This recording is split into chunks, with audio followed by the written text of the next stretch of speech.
Et là, nous passons au chapitre 10, intitulé L'origine et la qualité des péchés pénaux. Alors, un résumé de la matière. Bien que le mal de la faute et le mal de la peine soient des mots différents, certains sont cependant péchés et aussi peine du péché.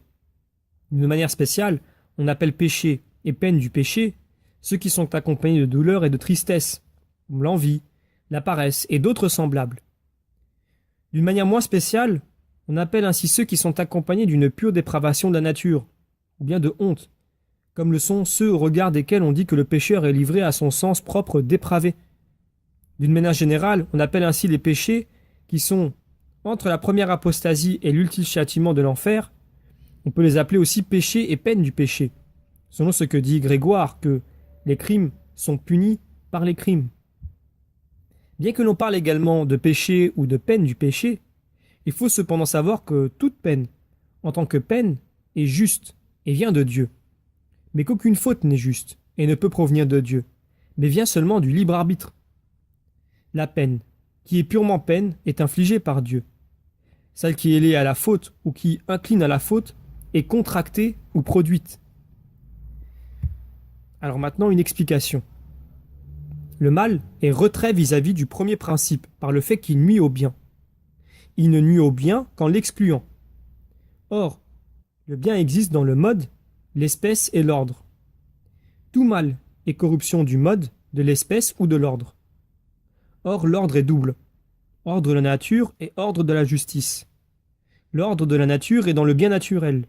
L'ordre de la justice dans le bien moral. Parce que le bien naturel se trouve dans toute nature, le bien moral existe nécessairement dans la volonté. L'ordre de la nature existe donc dans toute nature. L'ordre de la justice dans la volonté élective.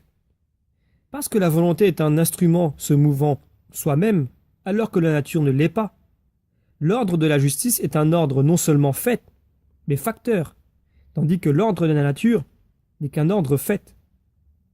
Donc, parce que le mal peut écarter l'ordre de la justice et l'ordre de la nature, le mal est donc double, mal de la faute et mal de la peine.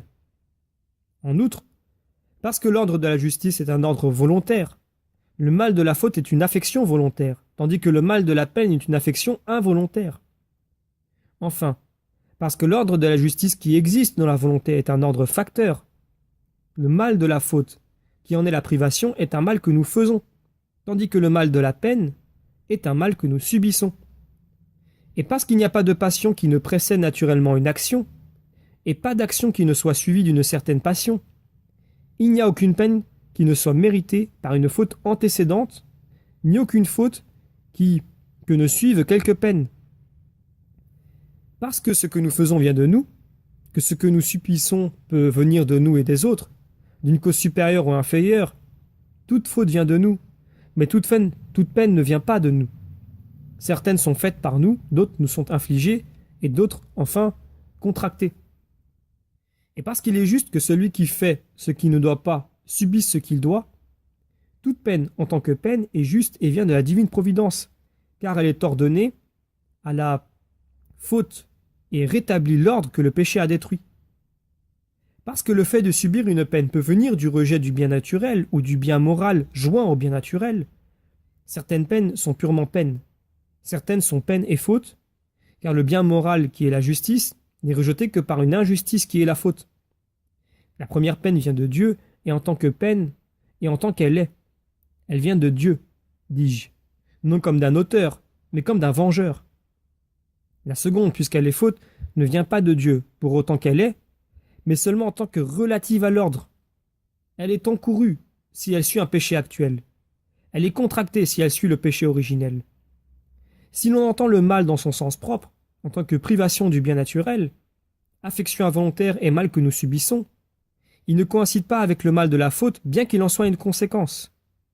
Si on l'entend dans son sens large, en parlant du mal que nous subissons soit à cause de nous, soit pour d'autres causes, soit dans la nature, soit dans la volonté, il coïncide avec le mal de la faute, mais ne s'applique pas aux mêmes choses ni de la même façon. Car ce qui est faute de soi est appelé la peine d'un péché précédent, ou bien la faute en tant qu'action est appelée peine en tant que passion. Ainsi apparaît comment, dans quelle mesure et pourquoi, la même chose peut être appelée péché et peine de péché.